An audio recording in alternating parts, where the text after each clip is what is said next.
Poets compose a symphony. They know the music without listening, feel it with their pen and ink, slowly let their soul leak, construct a masterpiece, let the paint bleed, take a blank canvas and plant an escape seed. When you read it, you let it take you places, beyond familiar faces, beyond familiar families, ages, and races. It causes changes, but always brings you back home. That's the benefit of being a poet. They can pick you up, fly you around, and have you touch down before dinner, or breakfast for that matter. They can bake during a blackout, make ice cream during a drought, blend images by the pound, garnished with emotions only found on the silver lining of clouds. They're master chefs of the kitchen of the soul. They're not afraid to pave the road. They're beyond bold. There are surrogate mothers raising us as their own, taking us into their home, taking responsibility for our growth. That's the beauty of a poem. It picks up your world, spins it in reverse, and drops it on its side so you can help it find the light. It makes you the hero, the villain, and the victim, letting you play, paint, cook, and raise every emotion hidden in your pen. But lately, I've been constructing rhyme schemes that couldn't be further from describing me, so now I stand here cautiously, trying to tell you honestly that I can't let you inside of me. That's his territory.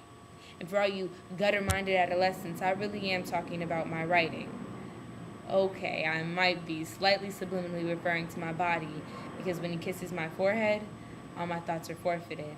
And I know this isn't corporate, but I've given my heart to pay for it. I try to feel him with my eyes, try to taste his soul's cry, expand upon my senses in an attempt to expand upon my style, and I apologize. But I'm not who he thought I was when we kissed. I can be no more than what I am, and right now all that is this. I'm nowhere near done growing yet, that I can admit. I'm still selfish, ignorant, and arrogant. All this is apparent, but he's great because he sees past all that. He can tell how I'm feeling by the way that I laugh, which is amazing because I'm strange in that I laugh when I'm sad. I laugh when I'm hurt. I guess that's why I laugh whenever he mentions her. I cry when I'm happy because I'm convinced I don't deserve it, and when I sabotage lucky chances, it's usually on purpose. He says I make him jealous. Well, I say he makes me nervous, and I realize without his influence, a new poem would be worthless. But I'm afraid of poems about him and me. So, basically, I stopped writing poems about him and me.